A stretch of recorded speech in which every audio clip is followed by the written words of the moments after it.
महाराष्ट्र के deputy CM Ajit Pawar गुरुवार को दिल्ली में थे। गृह मंत्री अमित शाह समेत बीजेपी के कई बड़े नेताओं से मुलाकात हुई। कल ही अजित पवार के चाचा शरद पवार से भी जन्मदिन के मौके पर मुलाकात हुई। इन मुलाकातों के बाद महाराष्ट्र की सियासत में दो खबरें चर्चा में हैं। पहली खबर ये कि चाचा और भतीजा फिर से साथ आ सकते हैं। दूसरी खबर ये है कि क्या चाचा के सांसद भतीजे के साथ जाने वाले हैं। इन दोनों चर्चाओं को हवा महाराष्ट्र के नेता ही दे रहे हैं। उद्धव की शिवसेना के प्रवक्ता संजय राउत का दावा है कि प्रफुल्ल पटेल को मंत्री बनाने के लिए शरद पवार की पार्टी को तोड़ने की कोशिश हो रही है। प्रफुल्ल पटेल जी को अगर कैबिनेट बनना है तो जाकर मोदी जी के चरणों में बैठो। एक फॉर्मूला तय हुआ है कि 6 सांसदों के पीछे एक मंत्री पद।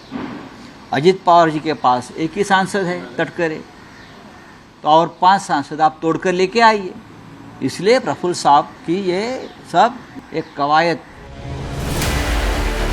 संजय राउत जो बातें कह रहे हैं उसकी कानाफूसी कई दिनों से चल रही थी। राउत ने कानाफूसी को अपनी आवाज दी है। महाराष्ट्र में शरद पवार की एनसीपी के 8 सांसद हैं, जबकि अजित पवार की एनसीपी के पास महज 1 सांसद। अभी केंद्र में अजित पवार की पार्टी से कोई मंत्री नहीं है। यही वजह है कि संजय राउत के दावे को सिरे से खारिज नहीं किया जा रहा। शरद पवार की पार्टी के नेता इस पर मुहर भी लगा रहे हैं। मुझे भी लगता है कि संपर्क किया जा रहा है और जरूर किया जा रहा होगा। ऐसा मैं ऑथेंटिकली तो नहीं कह सकती हूँ, लेकिन ये काम हो सकता है क्योंकि अब तक होता आ रहा है। लेकिन प्रफुल्ल पटेल का कहना है कि ये सब बेकार की बातें हैं। सच्चाई क्या है ये तो आने वाला वक्त बताएगा, लेकिन जो बात शीशे की तरह साफ है वो ये कि विधानसभा चुनाव में अजित पवार की पार्टी ने शरद पवार की पार्टी का सुपड़ा साफ कर दिया। आने वाले 5 साल में महाराष्ट्र में न लोकसभा के चुनाव होने वाले हैं न विधानसभा के चुनाव। ऐसे में शरद पवार के जीते हुए सांसद देश और प्रदेश में विपक्ष के तौर पर नजर आएंगे, जबकि अजित पवार मुंबई से लेकर दिल्ली तक सत्ता का सूख लेंगे। सूत्रों से मिली जानकारी के मुताबिक शरद पवार के नेताओं का झुकाव ये सत्ता की तरफ है। शिंदे की शिवसेना के नेता तो भविष्यवक्ता बन गए हैं और कहने लग गए हैं कि दोनों चाचा भतीजा फिर से साथ आएंगे। एक आने की संभावना हो सकती है। पॉलिटिक्स में कुछ भी हो सकता है और ये सब सबक अजित दादा ने शरद पवार साहब से लिए।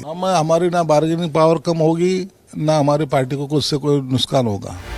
हालांकि शरद पवार की राजनीति को करीब से समझने वाले मानते हैं कि इस वक्त शरद पवार खुद सरकार के साथ जाने का जोखिम नहीं ले सकते। ऐसे में ये भी हो सकता है कि सत्ता का सुख लेने के लिए शरद पवार के सांसद अजित पवार के साथ जाने की जगह सीधे केंद्र में अलग गुट बनाकर बीजेपी का साथ दें। वैसे अभी पूरी खबर सिर्फ अटकलों में ही है, लेकिन जहां धुआं होता है वहीं आग भी, और इसलिए सीधे तौर पर किसी भी खबर को खारिज नहीं किया जा सकता।